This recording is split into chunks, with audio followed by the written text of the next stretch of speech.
There was a great revival in the Hebrides in the early 1900s. Began to moved up to the pleading for it into the 40s.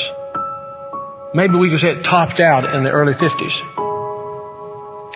Two old women. One was 84 years old and one was 82 years old. One was blind and one was humped over so badly with spinal stenosis just arched over. But they had passion for revival. They wanted God to work. This is what happened. They couldn't even get out to the church to pray. They couldn't even get out to the church to worship.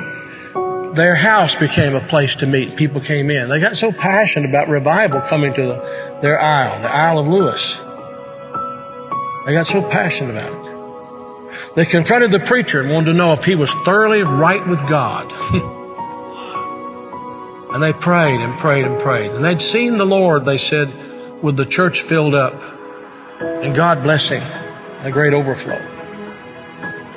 And the fire of God struck that tiny little obscure place off the coast of Scotland.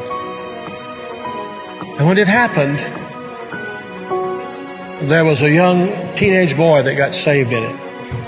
His name was Donald. And the preacher became so dependent upon Donald and so close to Donald, he would ask him to lead in public prayers and help him with the meetings, and he did. Oh, how God worked. People began to hear about it, and the revival fire spread. It spread.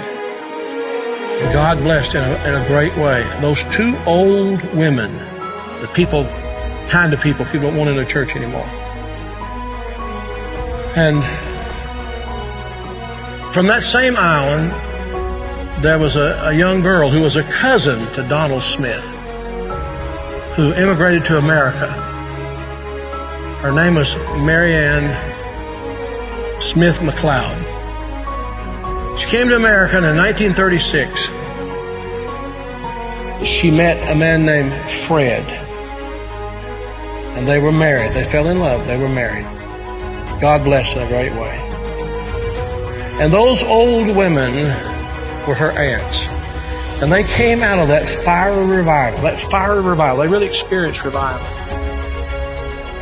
And they sent a Bible, a copy of the Word of God that had been used in a special way in that revival, to Marianne. She started having children. I think it was 1937 she had her first child. They named him after his father, Fred. Then she had her second child, named after herself, Marianne. Then she had her third child, Elizabeth.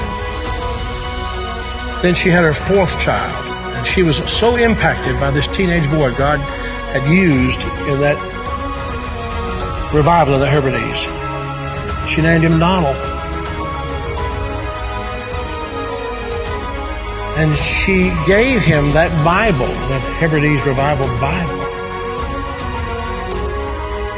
He was born in 1946. He's now the 45th President of the United States. And that Revival Bible is in the Oval Office. I'm saying to you, I don't know how, why, I don't know how it all comes together. But I believe God is putting some things together to give us just a window. If He could find some open people who know what the window's for. Can this be the time the window's open?